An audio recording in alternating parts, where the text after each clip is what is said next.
दोस्तों, हर जमाने में कुछ आवाजें होती हैं जो सिर्फ गानों के लिए नहीं, इंसाफ के लिए भी उठती हैं। और फिर आता है एक नाम, जुबीन कर। असम का एक लड़का जिसने गिटार से ज्यादा सिस्टम को झटका दिया। एक सिंगर जो सिर्फ आर्टिस्ट नहीं था, एक रिबेल भी था। और ये कहानी है उस आदमी की जिसकी आवाज बंदूकों से भी ज्यादा तेज। अर्ली 90s में असम में उल्फा मूवमेंट का टाइम था। गोलियां चल रही थी, लोग उदास थे और तब आई एक नई आवाज, जुबीन कर की। 1992 में उनकी पहली एल्बम अनामिका आई, असम की पहली रॉक एल्बम। और इस एल्बम ने म्यूजिक का असली मीनिंग ही बदल दिया। लव और रेवोल्यूशन एक साथ। उनके गाने सिर्फ सुनने वाले नहीं थे, फील करने वाले थे। नदियों, चाय बगानों और गांव के दिल से निकली हुई मेलोडी थी। 2006 में मूवी गैंगस्टर का गाना या अली रिलीज हुआ।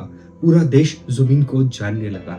पर जब सब बॉलीवुड में रुक रहे थे तो ये इंसान वापस असम चला गया। उनका डायलॉग याद रखना, राजा को कभी अपना किंगडम नहीं छोड़ना चाहिए। ये लाइन सिर्फ ईगो नहीं थी, एक स्टेटमेंट भी थी। इनकी पॉपुलैरिटी से ज्यादा इंपॉर्टेंट होती है अपनी रूट्स। जुबीन सिंगर नहीं थे, असम के लोगों के अपने आदमी थे। कभी मजदूरों के साथ फुटपाथ पर बैठकर खाना खाते थे और कभी बाद में उन लोगों के लिए राशन लाते थे। उन्होंने 15 बच्चों को अडॉप्ट किया और एक तो डोमेस्टिक अब्यूज से बचाकर लीगल बैटल भी जीती। ये था उनके अंदर का रियल हीरो जो स्क्रीन पर नहीं, जिंदगी में था। जब पॉलिटिशियन चुप रहते थे तो जुबीन बोलता था। उन्होंने पब्लिकली बोला था, असम में ज्यादातर मिनिस्टर करप्ट हैं, चाहे वो बीजेपी हो या कांग्रेस। ये लाइन टीवी पर नहीं, सीधा स्टेज पर बोली। और जब उल्फा मूवमेंट ने बोला कि बिहू फेस्टिवल में सिर्फ असमीज गाने गाए जाएंगे तो जुबीन ने बोला कि who the hell are you, music has no language. उसके बाद उन्हें डेथ थ्रेट्स मिलने लगी, पर वो नहीं रुके। ये थी वो हिम्मत जो आज बहुत सारे सेलिब्रिटीज में नहीं मिलती। 2019 में CAA लॉ के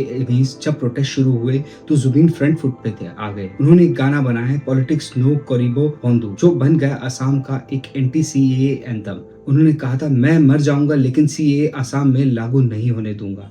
ये सिर्फ एक स्टेटमेंट नहीं था, ये प्रॉमिस था एक आर्टिस्ट का अपने लोगों से। जब ज्यादातर सेलिब्रिटी सिर्फ पावर के साथ खड़े रहते हैं तो जुबीन उन रेयर आर्टिस्ट में से थे जो लोगों के साथ खड़े रहे।